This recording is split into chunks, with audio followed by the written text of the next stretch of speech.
Hey, how's it going? This is King Kevin Dorival checking in. We're going to learn today how to publish your book.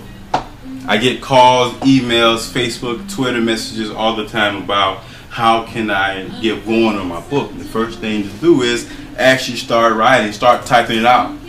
You know, take the notes down in a little journal.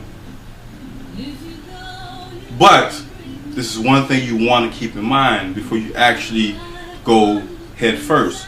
You want to make sure that you go ahead and actually find your niche market. Because if you don't find your niche market, you're going to go ahead and write a great, awesome, fantastic, wonderful, exuberant book, but you don't know your market. You don't know your market, then how are you going to sell the book? It's going to make it very difficult to market, sell, promote your book to the right places, because you can be targeting the crowd that's mainly on Twitter, but your promotions are actually engaging people that are on Facebook. Now, believe it or not, sometimes I don't know what's going to be popping off when I post on Facebook, Twitter, Google+, Pinterest. Sometimes all three of them, even LinkedIn. Sometimes only one of them or the other, so you never really know. So you want to make sure you cover it all. Some people are not going to follow you on Google+, or on Facebook, or on Twitter, but they will follow you on Pinterest, or they will follow you on LinkedIn. You know, you have Technocaries is another great site. If you have blogs, it's awesome to write blogs because it helps get your message out there. It lets readers know what kind of style you are, what angle you're coming from, and you gotta know what genre you're gonna write, right? You could be writing something for young adults, something for, that was my alarm. You write for something for fiction, non-fiction, thriller, something for senior citizens. Like you gotta know what market, you know, what's genre, fiction, non-fiction. Sometimes they both intermingle, because a lot of times they say what's fiction is actually a hint of non-fiction in a writer's story. The next thing you want to make sure you do is, once you write the book, you want to break down the chapters, break down the titles, you know, the subtitles within the chapters. You want to make sure you have everything referenced. I call it the bib page, your bibliography page, towards the very end of the book. Or you might have an index. Of course, you got to have an index. So you want to make sure that as you're writing, keep a separate note somewhere. Okay, this is chapter 3, so page 3 is in this area. Now it's going to change once you get to format the book. When I mean by format, now as you look right here, if you can't see it, I have two computers right here. You have the MacBook and I have the desktop. They're actually both connected. Some things I can't do on the PC, I can only do on the Mac. And the formatting part, I can't do it on the Mac. I can only do it on the PC. So that's why it's very important to actually know and understand which tools are necessary, because it's going to save you money. Sometimes you may have to pay someone to format your book. I had to pay someone to format my book. I had no idea what I'm doing. I had a good idea, but for some reason, certain things wouldn't work. You just got to break bread. It's the American way. I'm sure it's the same way in the UK, Africa, Haiti, wherever you're from. Japan, you know, shout out to y'all. I'm looking forward to going to Japan for my new book, The 7 Types of Queens That Kings Desire. I just wanted to make sure I mentioned the title of my second book. And I'm so glad and happy I was able to do so, because it only took me about 1.5 years to write that book. You know, The Courage to Believe, my first book, took me quite some time. But inspirational autobiography. Go to my website, kevindorival.com. You see the link below, so don't worry about it if you didn't catch that. Or just go to thecouragetobelieve.com. Anyway, now you have to make sure that you have a list of editors that you want to hire on your mind. Email them, contact them, text them if they're texters. You know, some of them are not going to want to talk to you because they're so busy writing and editing. So be sure to get in contact with them far in advance. Let them know, look, my book is done. You may want to email several of them so you can have an opportunity to pick and choose of which one, because I have horror stories of editors, and I have some great stories of editors, but it came with experience. So when people hire me to be their book coach to help, you know, get their book through the process, you can find more information on my website and click on the services page. KevinDorival.com/services. I save them that heartache, that pain, and time and money. You may not even want to hire a book coach. Let's say you didn't even want to hire me to be a book coach. You go ahead and go out there on your own.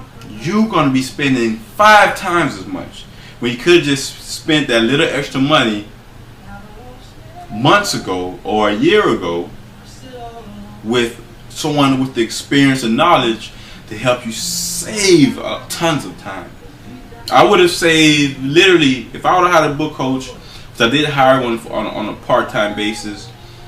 If I would have hired her, throughout the duration of the book, I would have saved myself, I kid you not, $1,200 to $1,500. And if I would just pay her the $300 that she was charging me to make sure that the book was copywritten, make sure that the editors were on point, which editor to work with, which writer or editor was the best voice, that would save me a tons of time. And I want to help you all save tons of time by taking notes what I'm saying, and be sure to hire a book coach. I don't care if you're in Japan, if you're in Zambia, if you're in Egypt, call me, text me, email me. My email will be below as well. Only for book coaching. Don't call me about nothing else unless it's about speaking in front of organization about one of my books. I also do workshops. Next thing you want to do is make sure you have an ISBN number. With your ISBN number, which stands for International Standard Book Numbers, some foolishness like that, but you need to have it. It's actually the number behind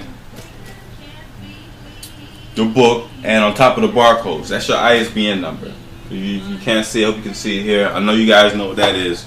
Sometimes what you'll find out is, which I find pretty neat, the 5 is the $, and the numbers behind it is the price of the book. So if you didn't add a price there, which was my mistake, I did it in the original drive, I didn't do it in the final, which is cool. But not everybody knows that 5 is really an S, that $. So my book was $12.95. It still is $12.95. So once you get that going, once the editor has done their work, now it's time to actually get your book formatted, and then you can format it for iTunes, Amazon, BarnesandNoble.com. Create your ebook, ebooks. You're also going to want to make sure in this process, which is number 5. I know I didn't give you guys numbers and all of that, but it will be on the screen. You want to make sure that you not only get it on iTunes, but you follow through with iTunes, because iTunes is somewhat tedious, but it's worth it. My book is now, my first book, The Courage to Believe, is in 51 markets around the world. So that is an awesome feat. It took me a year and a half. So that's part of the reason why I want to help you save time and money by hiring a book coach such as myself. Next thing you want to make sure you do is, of course, get it copywritten. Go to copyright.org, copyright.org. Almost forgot that one. Very easy process. Call them. If you call them very early in the morning, 8 o'clock in the morning, first thing. Next thing you want to do is promote your book, which you should have been doing as you were writing it, actually, when you finish writing it. Be sure to promote it effectively. Be persistent. Be constant. Don't quit. Don't give up. Keep promoting your book. Put your links in there. Get an excerpt. Get the books sent out to galleys, the book reviewers. You have some. I have a list of them right here. You got library weekly. You have library journal. You have book list, publishers weekly. There's another publishers one. I can't remember right now. This is a book by Venice Berry, All of Me.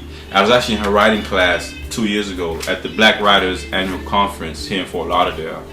And be sure to get those reviews. Those reviews are critical to your success, because if you don't get your book reviewed, you have to submit your book to get reviewed to about several places, several companies. Be sure to get it reviewed 2 months, 3 months in advance before you make the book public. Because if you don't, a lot of these companies are not going to review your book because it's already out there. They want it fresh. They want to critique it fresh, which is a good thing, because once they do that, they can correct a few things on your end, which will save you some embarrassment. Anyways, this is King Kevin Dorival. I'm out.